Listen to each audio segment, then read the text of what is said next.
Okay. Hello, Instagram. Welcome to another weekly live. I think I'm live with yours truly, Dr. Webb. And today we have another special guest. This guest is the founder and CEO of Nah, I'm Just Pretty. So I know a lot of my followers also follow her. So you're probably already familiar with her and the work that she does. But if not, you're in for a treat, I promise you. So she'll be joining us shortly for a Q&A.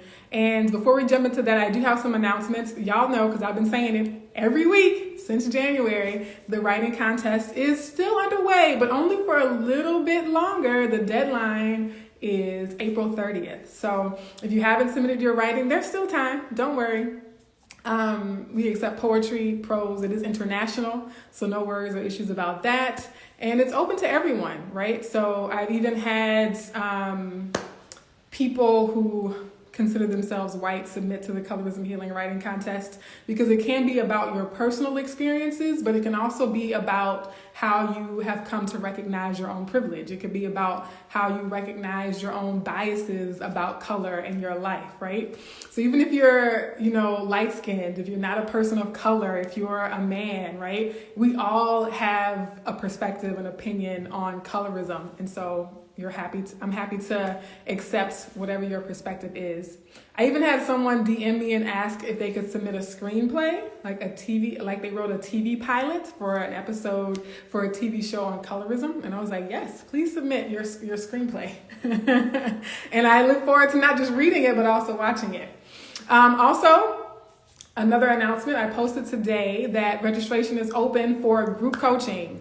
I mentioned this last week, but I'm doing group coaching for dark-skinned women specifically. I've been doing individual coaching, and that's open to people of all skin tones and all races. But for the group coaching piece, I'm just limiting it to dark-skinned women to create a safe space where we can unpack and help each other, support each other on our healing journeys. So if you're interested in that, DM me for more details. I'm happy to chat with you about all of that. So I see that Lavonda has sent her request, so I'm going to bring her on now. In the meantime, though, y'all know I like for you to say hello when you're hopping on. Make sure you say hi. Let us know where you're tuning in from. And let us know what the weather is like where y'all are. It's snowing. It snowed today. I'm like, come on, y'all. It's like almost the end of April. Like, really? But anyway, hopefully it's sunny where you are. So I'm going to bring Lavonda on here. And we're going to jump into this. It's going to be fire. I hope I pressed the right button. Press the right button. Did I press the right? Oh, there you go. Okay. Yay. Hey. Hi. How are you? I'm good. I wanted us to be twins. Oh! I'm sorry. I'm just now seeing it. Love it. You are so cute. So you're down in St. Louis, right? You're like not too far south of me, but because you are south, I'm guessing the weather might be different. What's your weather like today? It's snowing. It's okay. cold. I'm just like, what is this? But I'm also used to it.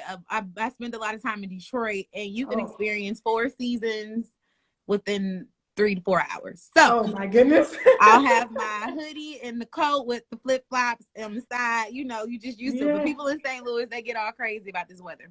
Yes.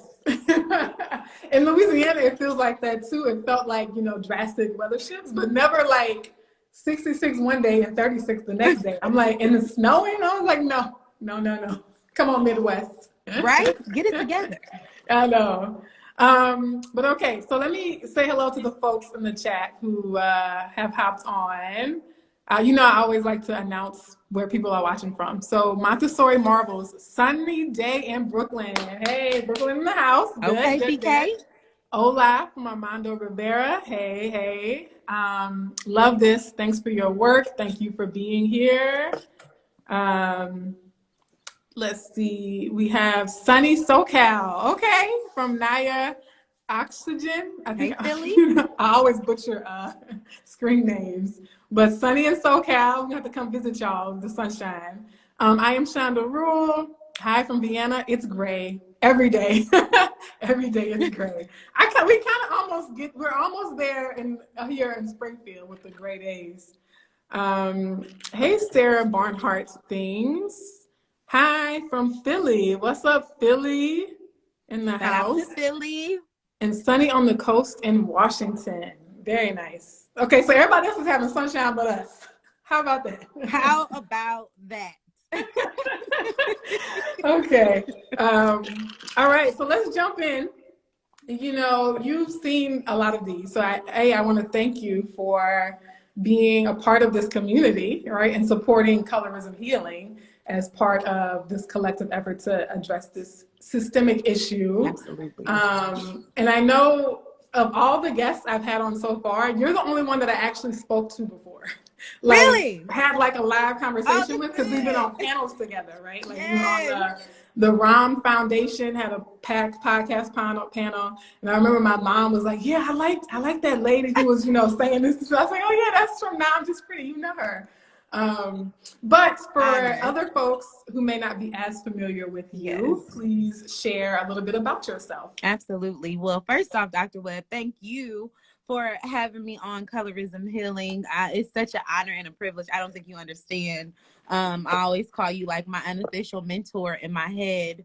But thank you for having me on your platform. And to Colorism Healing followers, I am Lavoughnda White. I'm the founder and CEO of Now I'm Just Pretty, and we are a social enterprise company, right? And so what we do is we use our revenue to figure out how we can combat colorism through different initiatives, whether it's email initiatives or on the ground initiatives, but we want to use our revenue to combat colorism, right? So we just don't want to sell merchandise, but we want to educate, mobilize, and organize people around colorism.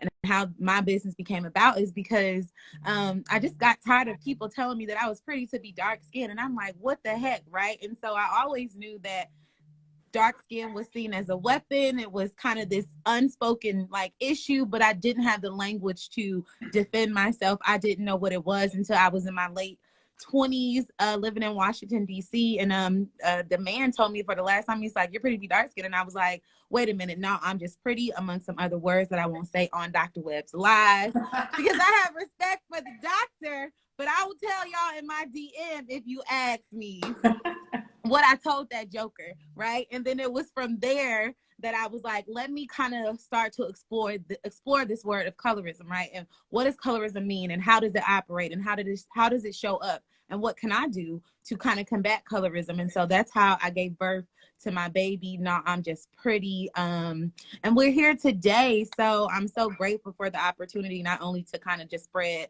what I'm doing, but to connect with you and to figure out, what everyone else has got going on in the world. Yes. So how long has it been since you started it? So I started my business in 2018, y'all, but I was in grad school when I started my business. I almost gave up. I almost quit. I still work full time. I was in grad school, and I had the opportunity to vend at this vending event, and I wasn't ready, but I just did it. And after that, God was like, all right, it ain't no turning back now. You kind of just you got to go, and you just get better along the way. And so now I feel like that we're out of grad school. Now I really can just go and put my foot on the pedal and kick off some of these organizing initiatives and figure out how we can all collaborate and come together around this monster. Yes, very nice. So 2018, I know I connected with you in 2020, which is when I connected with most of the people on this page, to be honest. So hey y'all. Right. And I know that a big part of your story in terms of how you found that this business is with that particular comment. But looking back, right? So going back even farther than that, and I'm sure you've been hearing that your entire life, perhaps, right? Absolutely. But what other kinds of experiences have you had with colorism besides that particular one?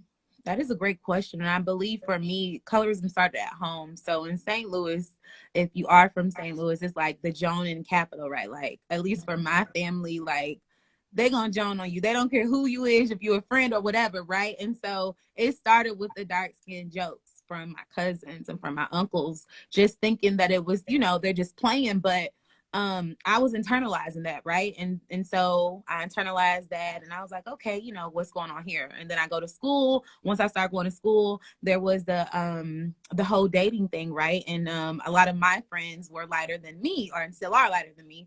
And they would go on these dates and they would ask their friends, you know, oh, do you have a friend? And they're like, yeah, I got my girl. And they would say, oh, she light or dark skin. Oh, she's dark skin. We'll send a picture of her first, right? So then I was like, wait a minute, what is going on? And they turn on the TV screen, and then, you know, there's no representation of a dark skinned, beautiful woman, you know, in magazine, print, or videos, shows, or anything like that. And so all these places I was trying to figure out, like, where can my beauty be recognized, uplifted, admired? And I didn't have anywhere but Jet magazine. And so I looked to the Jet Black Beauty of the Week coming up to try to figure out, you know, like, where can Black people be represented at, or Black women be represented at, in a space of beauty, and it's not so demeaning. I feel like a lot of times, you know, they try to hypersexualize darker skin, and so that was kind of my experiences throughout life. And I got to that point of being in DC trying to figure out what this monster was, and I figured I was going to take action and provide a space for dark-skinned women to tell their truth and their story and heal and learn from each other, because a lot of times we're marginalized, right? And we're told that, no, that's not true, or that's not my experience, or I'm dark-skinned and ain't never happened to me. Okay, Felicia. Okay. That's fine. That's okay. Like, we understand that, right? And that's okay that it never happened to you. I'm glad that it never happened to you, but that doesn't negate that it happened. It doesn't negate history, and it doesn't negate the systemic the message that colorism sends out. So that's kind of why I'm so passionate about this and where this came from. Yes, isn't that crazy? So, like, there are Black people who say, well, I don't experience racism. I never experienced racism. And people will say the same thing about colorism. I never experienced colorism. And I was like, I've never been mugged on the street. That don't mean people don't get mugged. You know, I mean, my house has never been robbed. That don't mean people's houses don't get robbed. Like, just because something doesn't happen to you doesn't mean it's not a social problem, right? Period. So I see that it's partly cloudy in Massachusetts from waist beads. I got to give me some waist beads for the summer. Come on, Dr. Webb. Sienna IM says yes to the twist on the both of you all. I'm wearing them too. Okay, twist fam. What's up? You know, Dr. Webb inspired me because I'm a very much so like a protective style. I don't like to deal with my hair. It's just thick. I don't feel like dealing with this mess. So I throw a wig on, throw some braids on, or whatever. And I said, you know what? It's important for you and me to show up as our authentic natural self with my natural hair growing out of my head. So I said, what better way than to join the live with the dots?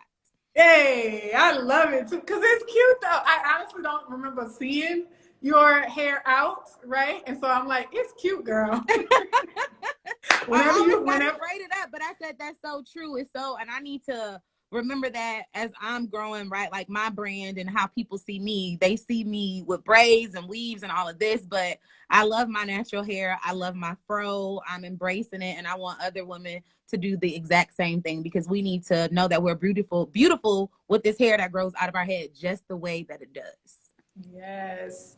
And it's interesting because, I like, if people who see me on these lives, like, you know that I don't wear makeup. I don't even take the time to put lipstick on or whatever. So like, when I tell you like my beauty routine is low maintenance, like it really is low maintenance. And that's precisely why it is twisted up. Because I can go to sleep like this all week, you know what I mean? And if I didn't have like a dandruff problem, I could go like several weeks without washing it, but I have to wash weekly. But I think I'm curious to know, right? And thinking about this pushback, you know, you alluded to some of it. People saying, well, it doesn't happen to me. Now that you have started like coming out more publicly and doing your work, putting your work out there, you know, building and growing this platform to raise awareness about colorism, what are some of the new challenges or some of the obstacles or hurdles you've had to come as like an activist now? Can I be honest with y'all? Because this is such a challenge for me. So I'm a very introvert extrovert, right? And a lot of times people cannot tell that about me because of this personality is so like, right? But for me, I prefer to be behind the scenes. Like I prefer to just push the message and not get in front of the screen and not get in front of the camera. a fear of feeling like I'm going to say something wrong, right? Because you have all of these folks who are experts everywhere, and everybody know everything. And I'm like, wait a minute, I'm not an expert in this. I'm an expert in my experiences. So a lot of times what I do see coming in front of the camera is that, you know, people are ready to criticize me. People are ready to tell me that, you know, I said something wrong or I misquoted, or that's not true. And sometimes that can detour me from doing what I need to do. But what I'm realizing is that, you know, people are going to criticize you whether, you know, you said something wrong about a celebrity. So go ahead and criticize me about getting something wrong when it comes to colorism, or maybe I misquoted something or I said something wrong. That's okay. The main thing is that I want people to see my heart.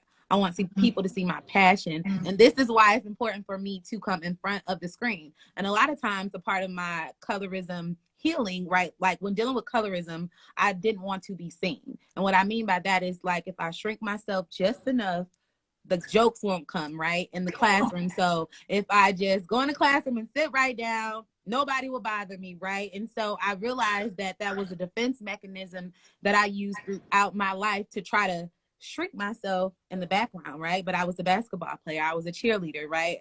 I can tell some jokes funny. So it's like, no, how can you shrink yourself at the same time, but people feel like you're such this type of persona? And so a part of my colorism healing is coming in front of the screen and being confident in and knowing that you don't have to have it all figured out, right? And being confident and knowing that as long as you are coming from a place of love, coming from a place of education and understanding, that it will all work out. And the people who will support you will, and the folks who won't. So I'm learning not to be afraid, and I'm learning to come out behind the scenes and use my voice more, because I'm learning that I have something to say.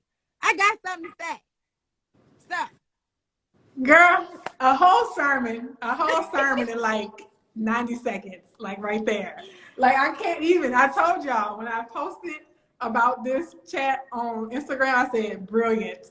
Okay, like all of that. Like I just want to like marinate on everything you just said. Thank you, Dr. Because it is so high, major. It's so major key, right? Yes. Like being seen, man. Like just showing up, like taking a selfie as a dark-skinned Black woman who was made to feel quote unquote ugly your entire life. That's resistance. Absolutely. That is your personal activism, right? You don't have to be like me and Lavonda and like have a page on colorism or like host lives or workshops on colorism. You just looking at yourself in the mirror and smiling and being like, oh yeah, I'm gonna, you know, do karaoke, or I'm gonna go on stage, or I'm gonna go on a live that somebody else invites me to. Like Absolutely. Really just allowing yourself to be seen and not shrinking. And take up space. Taking up space, right? Take up that space. I realized that I'm like, although I have this kind of personality, right? Like I don't take up space in the sense of people wouldn't even know I never had a business, right? I don't lead with my business. I don't lead with kind of this work that I'm doing. And I'm like, why is that? You know, why don't you lead with everything else but what matters to you? So I'm learning to lead with, you know, hi, I'm Lavoughnda White. I have a business. It's not, I'm just pretty. I'm a colorism activist, advocate, like whatever you want to call it. I'm just learning to take up that space and stand in it, because, you know, I'm realizing that this is my passion. This is my mission. This is my purpose. And this is what I want to do in my life. This is what fulfills me. So I'm just leaning in to this calling, or whatever you want to call it. I'm not going to run from it. So I'm getting in front of the camera more. I'm coming on lives more. I'm having my lives more. I'm putting myself out there more to figure out how to take up space, because I never did. Yes. I wanted to be unseen. I wanted to shrink. Yes. And that was part of my story too. Like when I first started blogging about colorism, I remember people were like, I had known them for like a year, and they'd be like, you never told me you had a blog. And I was like, you know, I just think people would be interested. You know, I was like, nobody cares about my little, you know, website, my little contest. You know what I mean? Man. And it's like that, because we've been conditioned to shrink so much. Man. Like a lot of times you feel like you're doing too much, and really you're not even doing as much as you are being called to do, right? Absolutely. Because the littlest bit feels like a lot when you've been shrinking for your whole life. Exactly. It's overwhelming. Sometimes I'm like, why is going on live so overwhelming? And I'm just like, you know, like what is this coming from? So I'm just learning how to lean into it and to be more confident in my abilities to communicate and to connect with people online or just even in person. I'm like, that's a gift that I have. So I'm just learning to lean into it and to embrace it. And when people, you know, approach me about speaking about something, I'm like, wait, what? You want me to speak? Like, wait a minute now. I guess I got something to say. And I'm like, that's right. You know, you do have something to say and you do have a story that needs to be heard, right? And you can come from it from an angle where I always try to be careful, right? I'm not angry. I'm not an angry, dark-skinned Black girl, right? But I'm aware of what's happening. And I want to educate you about what's happening and how this affects the workplace, how this affects family, right? How this affects marriage, getting married, like everything matters. So get out your feelings and let's get into this work. Because we ain't got Get out time. your feelings and then come and pick them up. Same guy, Colo says, it's like speak on your own experience without dismissing others' experience. Yes. Montessori Marvel says, can't start with parents a lot of times. I know personally my mom and her friends were constantly commenting on the fact that I was pretty because I was light-skinned, and my mom was proud of it. Yeah, we do see a lot of parents doting on their children and like being proud of their children for being light-skinned, right? As opposed to being proud of their children for like being nice or sharing their toys, right? It's like being proud because they look a certain way. I am Shandaru. OMG, this is everything. Yes, show up. Okay. I ain't gonna put you on the spot. I am Shandaru, but you know what I'm talking about already. Hey, Sarah. So we will be taking questions too. We love to take your questions as well. I am Shandaru says, wow, thank you for this honesty and vulnerability. I feel you. Girl, it's hard. Yeah. Love to see it and hear it. Inspires us all to take up space ourselves too. Amen to that. All right. And also, as you're talking about, go ahead. I said you said something about, or it was a comment about, it starts with the parents and how they admire their lighter skinned children. That is dangerous, right? Because you think about how the darker skinned children are perceived, or how they're you know, cared for an environment where their skin is not valued and it's coming from their mother. So we got to stop, you know, doing that. That's very dangerous, and it just continues to perpetuate colorism and why it's so easy to just pop off and kill a dark-skinned Black man or a dark-skinned Black woman, right? So, yeah, I just want to touch on that. It's dangerous. Yeah, and it's also dangerous for light-skinned folks to have their self-worth be based on their skin tone. Yes. Right? Like, that's not a good look either, right? No. Like, that if your confidence and your self-esteem comes from, like, an accident of birth, right? Something you had no control over, right? Then that's an unhealthy ego. And so instilling in your children actual value, like value in the things that matter, right? And not the superficial stuff, like that's more important. So it's unhealthy for light-skinned children too. Don't think that you're teaching them high self-esteem by praising them for being light-skinned. Like, no, right? Like, teach them self-esteem that's based on their character, right? And how they show up in the world and what they do as humans. That's good, Dr. Webb. Yeah. And I also wanted to say too, because you were talking about coming on lives, that, you know, you do have a live stream this evening, right? You do yours on Tuesdays at 6 p.m. Central, because I just saw the post like earlier today. So if you like what you're hearing now from Lavoughnda White, you can see more on her page at Now I'm Just Pretty. And we're not wrapping up yet, don't worry. So I'm curious to know, in terms of like how, because I remember one of the lives I caught with you, you were talking about an experience you had. I think you might have been at the airport, right? And you were talking about, there was something too about like your boyfriend and being in a relationship with him. Yes. I'm curious to know what that dynamic is like, to have a man in your life who is supportive of you, who shows up for you, who sees your beauty and worth as a dark-skinned woman, but not because of your skin tone. Right. And I think that's a perspective we don't hear often. A lot of times we talk about how dark-skinned women are single, you know, myself included. But to hear positive stories from dark-skinned women who have, you know, loving and affirming relationships with men, kind of talk about like how that happens, or if that inspires your work and how you approach this topic in any way. Oh, okay, Dr. Webb, the love life. So shout out to my honey. His name is Henry. He's amazing. If you need any math help, check him out. He has a page to HBCU tutors. A Black mathematician, amazing. And as far as I know, right, it's like the best of both worlds. You can read, you can write. What?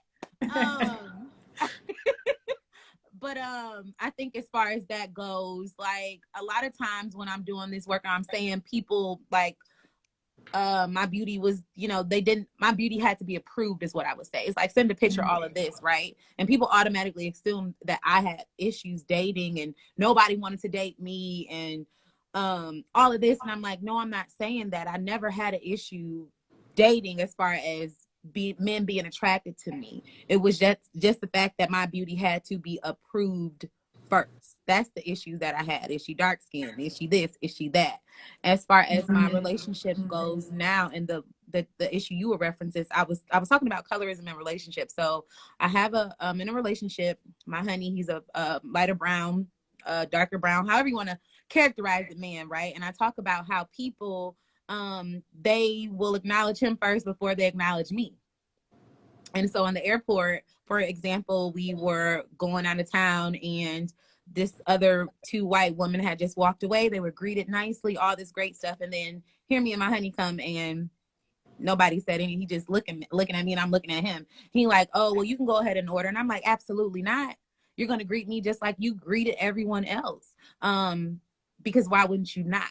Right. And so, I mean, this just happens on a lot of different occasions where they will recognize my boyfriend before they recognize me. And I feel like that is in part due to colorism.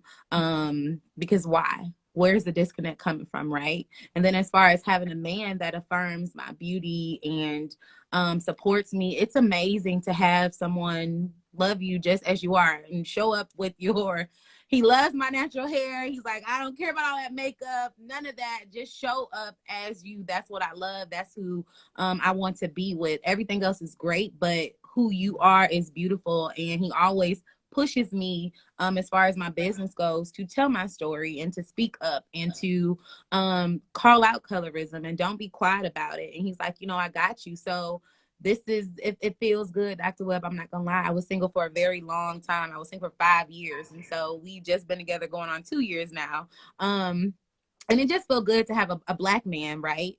A Black man that is a strong Black man that's going to support you, uplift you, love you, and understands colorism, understands how it operates, and is going to push you to be your greatest self. So I always, you know, appreciate that for my partner, because I couldn't imagine having someone that doesn't understand colorism and having someone that doesn't understand how it operates and doesn't support what I'm trying to do. I don't think it would work, because there's no way you can be with me and not understand what colorism is.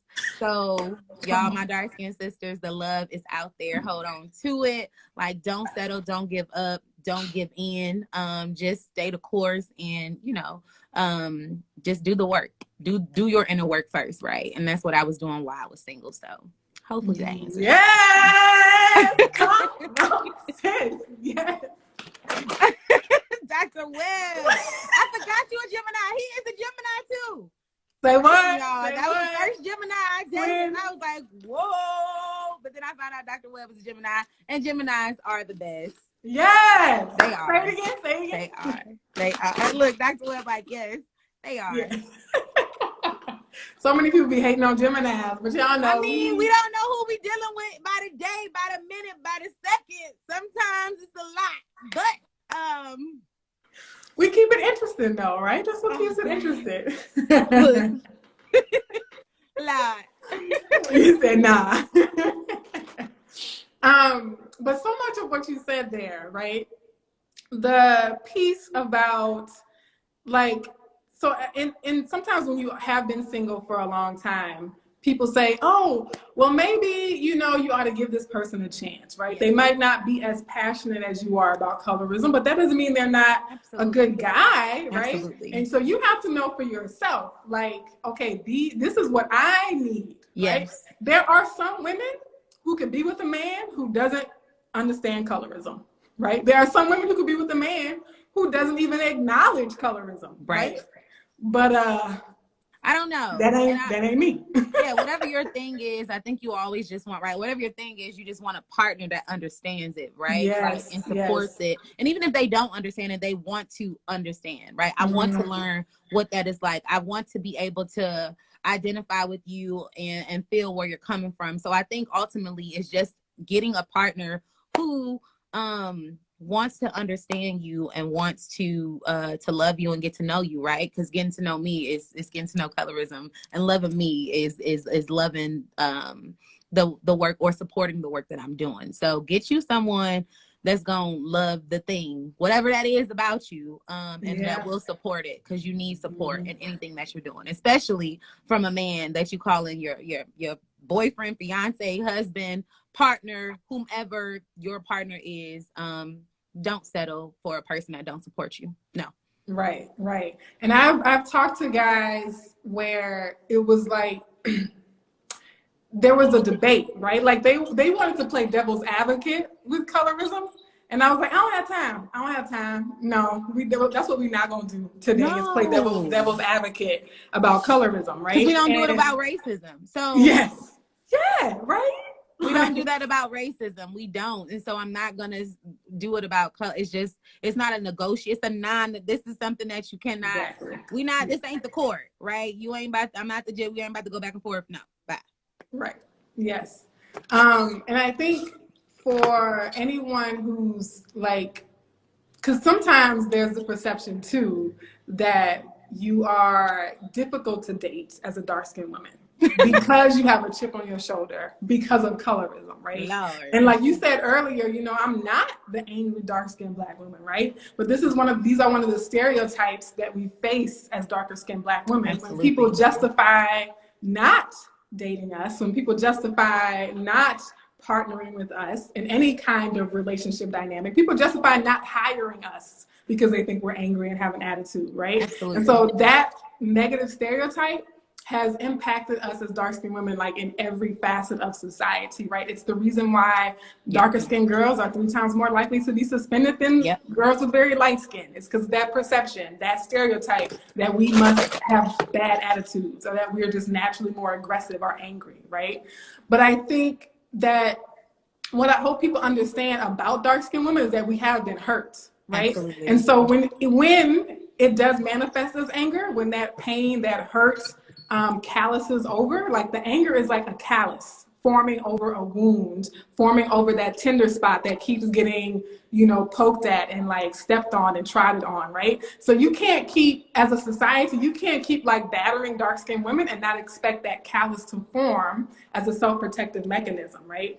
But that's also like, I also acknowledge that dark-skinned women, we have to heal also, because anger has its uses, it has its place. But if we don't process it, if we don't learn how and where and when to channel it in productive ways, it can become self-destructive as well, right? Absolutely. Very self-destructive. Yes. So in terms of your perception and things that you have come to understand, right? Okay. Are there any surprises, any like revelations or like new ways of seeing colorism or seeing the world that you have come to understand since doing this work, right? Or like what's the one like aha moment that you've had since you started studying and thinking about colorism more deeply? And while you think about that, Kat Rivers asks how. So if you can, Kat Rivers, clarify what you're asking how about. That is such a great question, Dr. Webb. And I think Dr.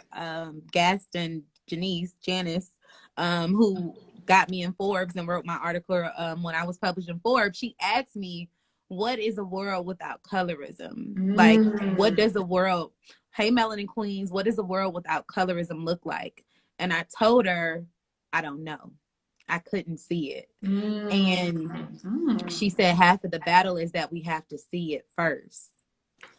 And I said, you know what? I said, you're so right, because I was sitting here thinking about trying to figure out what a world would be without colorism. Like, what is a world without, you know, these second graders telling me that they don't want to play outside because they don't want to get too dark, right? Like, what is a world without the Blackie jokes, the burnt crispy jokes, the dark skin jokes? What is a world without feeling like, you know, you're scared because the police is behind you? Like, I couldn't fathom a world without that. And so for me, I think my aha moment in this work is starting to figure out what that world would look like and how to get there in this work. So I'm trying to just bring about and visualize a world free of colorism, right? A world free of racism, right? A world free of oppression and marginalization of people because of their skin tone. So that's kind of where like my aha moment is I was too busy.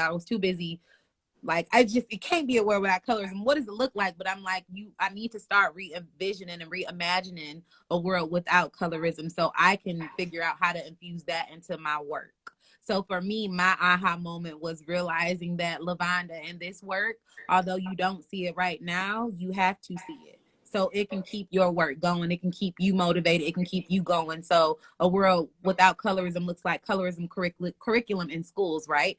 It looks like policies in place to protect people from, you know, being mistreated because of their darker skin, right? Like, that's what a world without colorism looks like. So if that answers my question. That's my aha moment. Yes, that is so valuable, so beautiful and poetic, but also so valuable for people to hear, right? And it just further confirms for me that like we are soul tribe folks, right? Because I was thinking about like the title of one of my earlier workshops was the revision workshop. It's a writing workshop, so it's a play on like revision, but also hyphenated so that it's like revision as in reimagine. Yes. And like I was telling people, I said, in order to create a different future, we have to be able to imagine it first, right? So exercising that imagination. And it's almost like as you're talking, I'm thinking too, like people have to be able to imagine for their individual selves too, right? So yes, imagine for the world. But even if you just start with imagining a different future for you, right? Just imagining a different future for like you as an individual. Like what will it look like when you heal from colorism? What will it look like when you address and rid yourselves of toxic biases and toxic attitudes, right? What would it look like when you are leveraging your privilege for the greater good of other people instead of for selfish reasons, right? And so starting with even that individual vision, right? And then thinking about collectively as a vision, like for the world at large, exercise that imagination. And that's why I think too, when we talk about like solving these issues, the arts and the creativity and like the music, I know we have some musicians on here, and athletes, teachers, I don't know, parents, kids, like everybody has their place because it does require like all those elements. It requires the hard policy, like the legal laws, but it also requires that imagination, right? There was something else I was going to ask. It's so much of the battle. And you were talking, I'm thinking like my own colorism healing journey. Like what does that look like when I'm imagining myself not being in bondage anymore to colorism, right? So I'm not questioning like, oh my goodness, this is too light for my, this color too light for my nails, or, I want to get color in my hair. Am I going to be too dark for that? Or I want to wear this certain lipstick, is this going to look right on my skin, right? And so in my colorism healing journey, I'm also doing that with myself because I've been so used to questioning, am I too dark for something for years? Am I too dark for this? I'm too dark for this. We're going to turn on the light. I'm so used to policing myself as if Black people, we don't police ourselves enough already. I'm policing my skin tone, something that I have no control over, right? It's here. So even just bringing that into my own colorism healing journey is very important. Yes. And then like that is directly in line with what you were saying earlier, like policing yourself, asking yourself, am I going to be too dark for this? What I hear with that and what I sense with that is also the need to shrink, the need to make your darkness, your dark complexion less obvious. Absolutely. Right? Like I don't want to make that stand out. Right? If I got that neon color on, oh my God. Yeah, exactly. Right? Yes, Dr. Webb. Yes. So Kat Rivers says, sorry, how can someone stay with a partner that does not both understand and do the necessary work to end colorism? Gotcha, Kat Rivers. Great question. I feel like that's a rhetorical question, but yeah, because for me personally, I would not do that, right? I am Shanda Rule says, where does learning the history of colorism play into this reimagining? A lot of it seems to re-traumatize. So this is a great question. That is a great question. Do you have initial thoughts? Give me 5 seconds. Okay. And then even thinking about like learning the history of colorism, like has it revealed in your understanding of colorism, has it revealed anything to you? Like how has learning that history helped you to imagine something different? It seems to re-traumatize. That is a great question. I think as far as the re-traumatizing, a lot of, because colorism is not, it's like this taboo. It's not like I broke the law because I jaywalked, right? And so I got a ticket for jaywalking versus what if I'm being colorist by saying, I don't date dark-skinned people. That's just my preference, right? So I think for me, it's not so much of traumatizing because I have to unlearn to learn. So I had to unlearn what I was taught was right about this history, this world, to know that it's not right, and then also learn where it came from so that I don't continue to perpetuate it.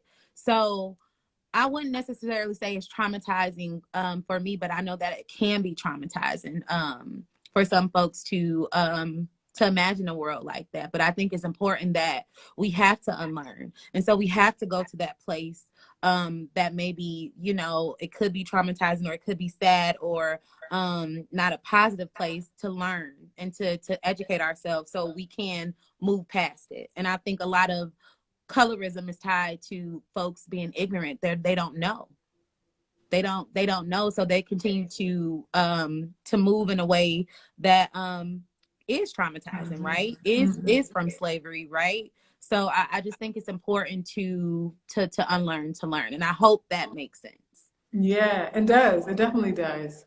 And I'm wondering, so like if I had to, because I'm not just going to ask you to answer the question, I'm going to offer an answer. I'm not going to make you do all the work by yourself. Because I think, for me, I think one potential to learning the history, or one potential benefit to learning the history, is that it helps to alleviate that sense of being gaslit, that gaslighting of like, oh, you're just making this up. Oh, colorism is a trivial issue. Oh, that's not really a thing, right? When we actually learn the history of colorism, we realize like, nah, this is a legitimately, entrenched systemic form of oppression, right? And so I think that actually validates, it can validate your attention to the cause, is to acknowledge like how awful that legacy really is. Absolutely. And so for me, like the more I learn about the history of colorism, the more I'm like, okay, yeah, this is like worthy of my life's work, right? This is worthy of my time and attention because of how awful and how like big of a problem it really is. But I think too, like, the cliche, it's cliche, but it's also like true, right? If we don't know our history, we're doomed to repeat it. Absolutely. And so I think I'm hoping that we can learn from the history and build on it, right? And like see what has worked, like what had the potential to work, but maybe got sabotaged, for whatever reasons. Absolutely. Like, do we, can we borrow from something or adapt things from the past in order to like make progress toward that future? But it can re-traumatize. Absolutely. Like just the conversation of colorism in general can re-traumatize. But I think it's like the healing process hurts more than the original wounds, right? You hear a lot of people say that, like in order to heal, it's good. Just like if that sword went in, if that arrow went in, like the process of taking it out is going to be painful, right? Yes. It is going to like create another type of pain in the process of taking that out. So it's almost like in order to get to the healing, you kind of have to circle back. You do. Sometimes you just do have to like circle back to that wound and be like, okay, like I don't want to go back there, but in order to like move forward, sometimes you got to go backwards. I don't know. That's therapy though. That's look, I mean, honestly, that's what you do when you go to therapy. You're dealing with these issues and you have to go back to those places because you use whatever defense mechanisms that you had in front of you to kind of to guard it, to hide it, to not deal with it, right? And so for me, it was using kind of basketball, maybe sports, cheerleading, my personality as a way to cover up what truly was happening inside of me. And that was that I wanted to bleach my skin. I wanted to be lighter. I didn't feel beautiful. I didn't feel accepted, but no one knew. And it wasn't until I started to kind of get that language and explore colorism that I realized that I was in bondage. Like I was in bondage to my own skin tone. And so I had to go back to that place and, you know, of hurt. And I would be like, I would get so emotional when I first started talking about it because I couldn't grasp that I like hated myself because I was dark skinned. And it was very emotional for me. Sometimes I still get emotional because I'm still healing, but I'm learning that every time I talk about it, every time I go to that place, every time I dig deep in myself and tell my truth, it gets me stronger to a place where I know that I'm healing from it because I can talk about it, right? I'm healing from it because I'm not getting so emotional and being hard on myself. Like, why did you hate yourself? Like, why were you like that? You know, I used to be so hard on myself and I'm like, wait a minute, no. Like it wasn't your fault. Like this is colorism. This is what it is. And so I think, although it was traumatizing, I would say, you know, it was necessary for me to heal. Right. I had to go to that place of hurt to get to where I am now, because my best friends always say somebody is connected to you. Right. Somebody is connected to your mission. Somebody is connected to your vision and passion. And so somebody is connected to me. And if I'm truly talking about this healing and helping people, then I got to make sure that I'm walking in that purpose and I'm walking and walking, talking and talk, right? Because somebody is connected to me. So I need to tell them how I came through, right? It wasn't something that happened I didn't love myself overnight. I didn't, love my natural hair in 2 seconds. And I'm still on that journey to this day. But I'm putting one foot in front of the other and we're making progress. So I call my folks my village. Like as a village, we're gonna do this together. So you're gonna see my hurt, my pain, my struggles, and we're gonna do it together. And so I just would encourage you, although it can be traumatizing, is to sit in that place and to be in that place, but also know that's not where you have to end up, right? Like there's always light at the end of the tunnel if you put one foot in front of the other and you learn from it, and you always pay it forward. I'm always trying to pull somebody else behind me. I'm always trying to encourage someone. I always tell people, like, look, I'm here. If you need me, you call me. Like, not just on Instagram, because colorism is that important to me, and I don't want another dark-skinned woman to feel like she's less than, or she's not beautiful, or she doesn't have anyone to call on, because you can call on me. So I hope that helped. Ain't that a song? That feels like a song. Like you can call.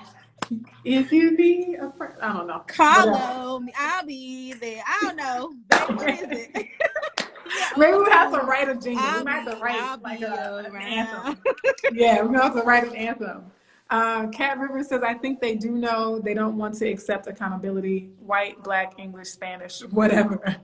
Yeah, some people do know for sure. Like, I think some people have like that cognitive dissonance where they might not be consciously aware. I think everybody knows on some level, but like it has to come to the forefront of your consciousness. And there are other people where like they know clear as day, like they are choosing to be explicitly colorist. Like those people do exist. And then Blue Dragonfly. What's up, Blue Dragonfly? The one drop rule was law. It supports white supremacy body and reinforces a caste system. It is important to know why and how this all began. Yeah, that is, I think, knowing how it began is like a good step to like ending it. Like knowing the origin is a good step to getting out of it. Imitoye, dealing with trauma is truly a process. Thank you for your story. Amen. Yes. I see a little question here. Let's see. Do the experiences of women from other countries aid in the healing process for either of you? Great question, Kat Rivers. That is a great question. For me, I have to say absolutely yes. So I'll like offer an answer and you think of yours because of the International Colorism Healing Writing Contest. Like when I first started writing about colorism, I was thinking about, you know, that younger version of me, that little like dark-skinned African-American girl dealing with colorism alone with nobody to talk to. And so I started this writing contest and I was surprised that people from other countries were asking me to submit. I was like, what? Like, really? Like, people all over the world want to talk about this? And so, like, that for me has definitely been a part of my healing process. And knowing, again, just knowing that you are not alone. And when you realize the masses of people who have had these experiences with colorism, of feeling, being made to feel less than because of their skin was darker, like, when you realize just how many people have that story, you're like, well, dang. We like, twins. We got different daddies, look. Yes, yes.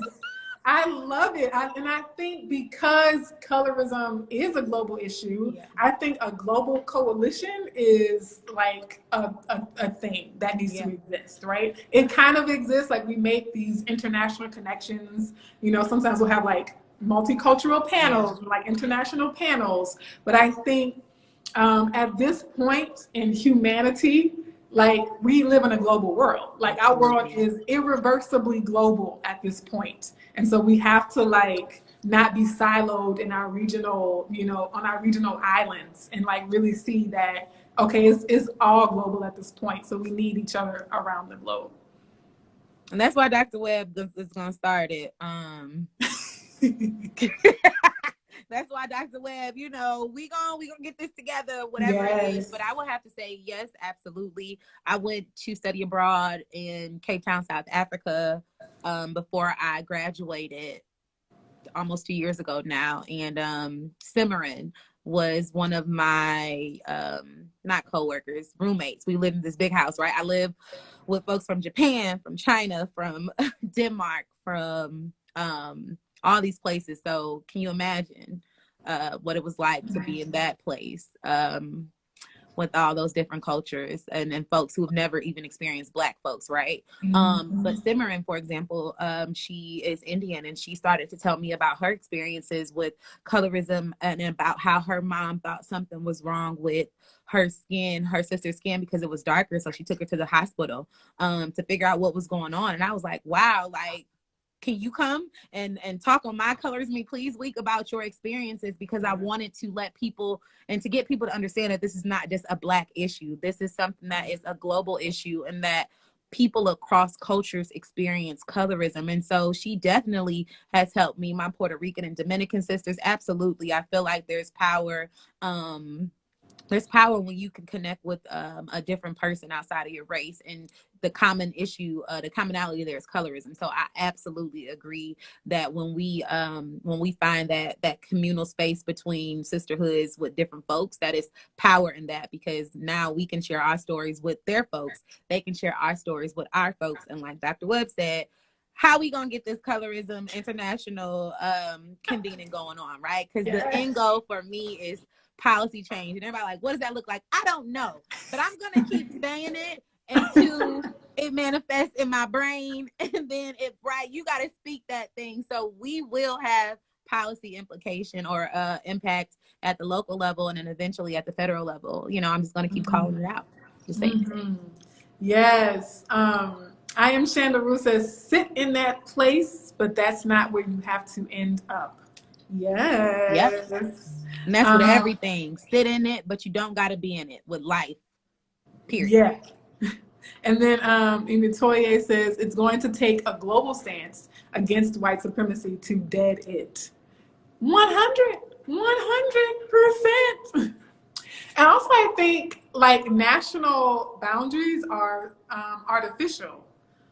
Like at the end of the day, like the idea or the concept of a country is like as random as race. You know what I mean? Like somebody somewhere, not us, for capitalistic, patriarchal, white supremacist purposes, came up with this system of like saying, oh, this is one nation and this is a separate nation, and like, you know, like really is just the earth at the end of the day. You know what I mean?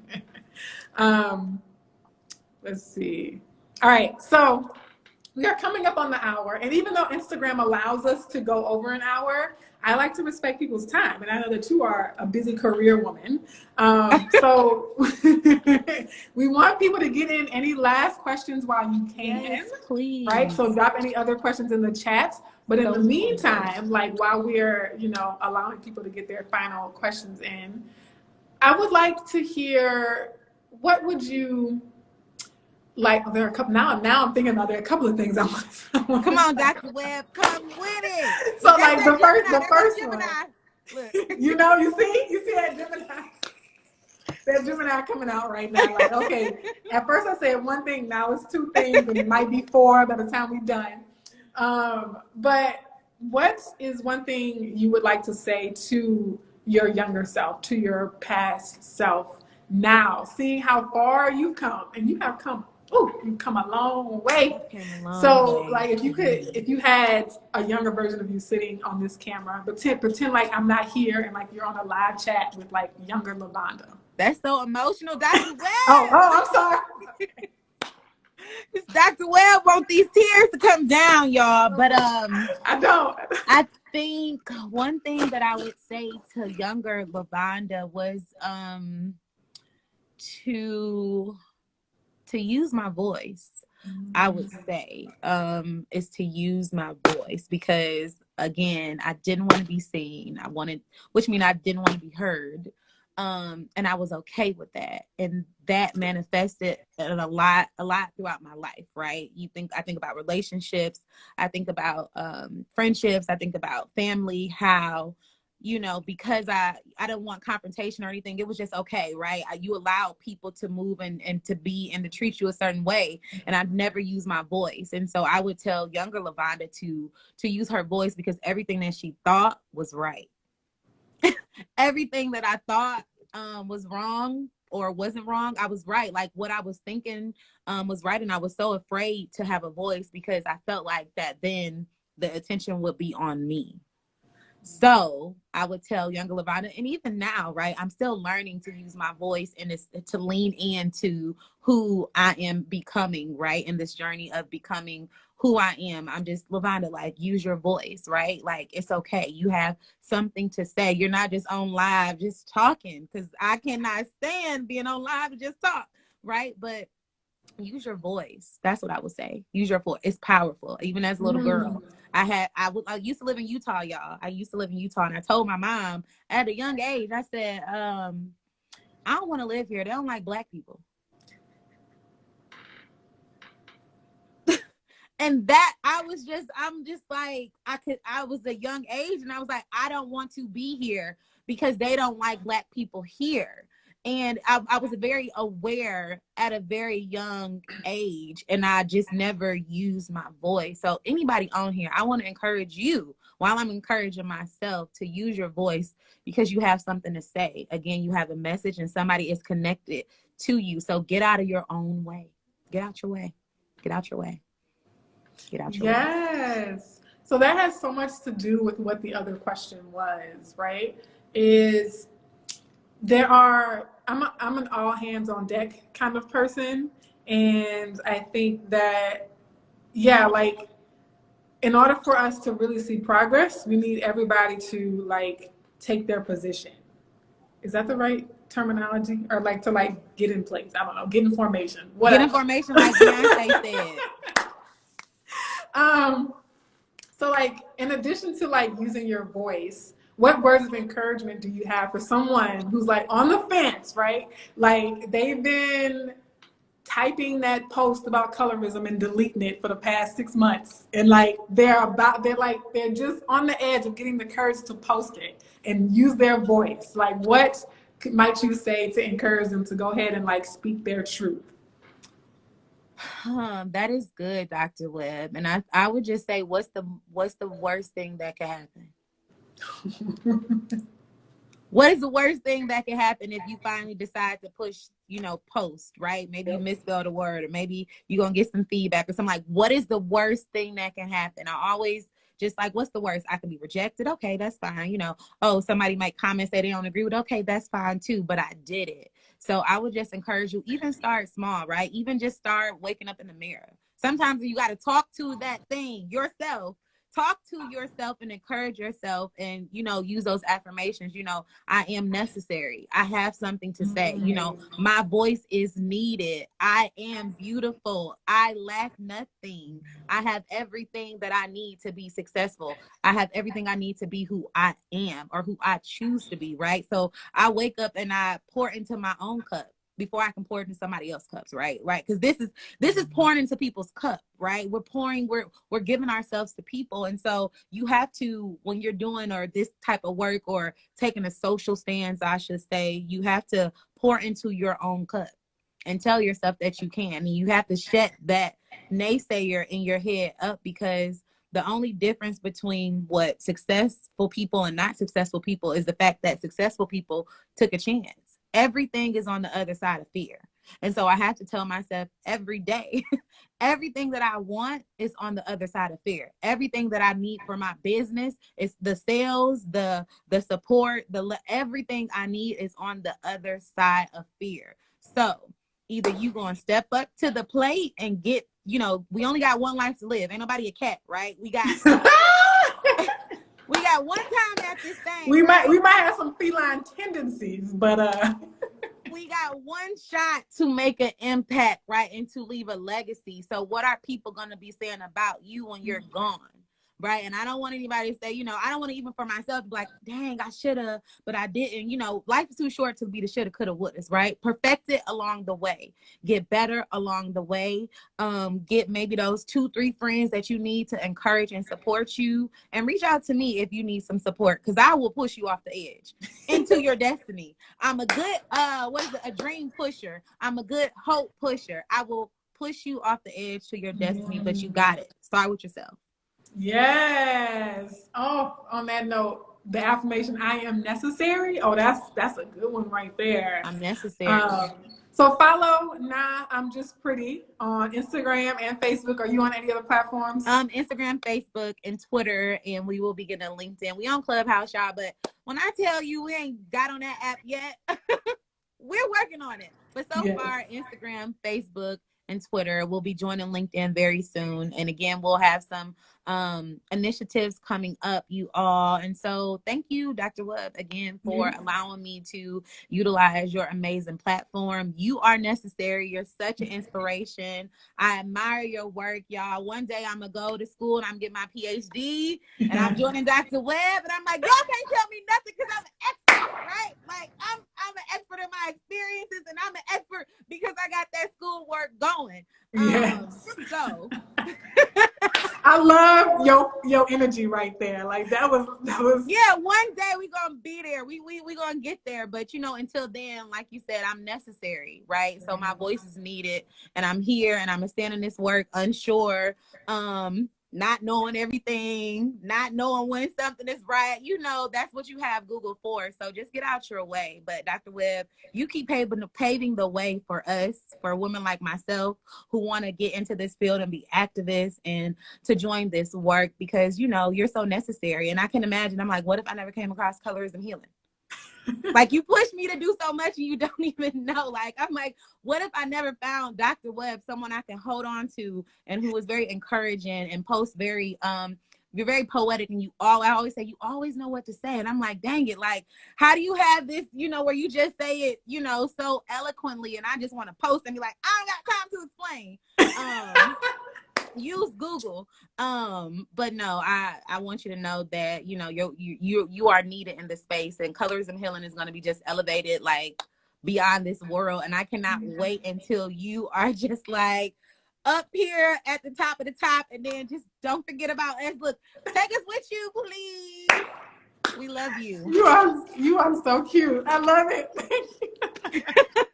Sorry, y'all. And I will say, like, because you're younger than me, right? Yes, I'm 33. Okay. Oh, so you're not that much younger, because I'm 30. I'm transitioning from 35 to 30 sexy. That's what I say. Yes. You know, June 6th. Black don't crack. Happy birthday. So I think, like, yeah, I definitely am. That's part of my mission, right? Is like training up other people, like, you know, empowering other people, because even at 36, I see my mortality. Like, I'm like, I ain't gonna be here forever. Right, and I would like other people to be able to continue the work and not have to start from scratch, right? All right, folks, thank you all so much for tuning in. I just love my Tuesday afternoons. Y'all make it so awesome. And don't forget to check out Lavonda's live tonight. Just a few more hours. Just a few more hours. We're going to be talking about beauty standards and colorism, of course. So join us tonight at 6 p.m. We had to move it up because I have work stuff to do. But join us tonight at 6 p.m. Great conversation. And yeah, thank you all so much. Bye. Bye.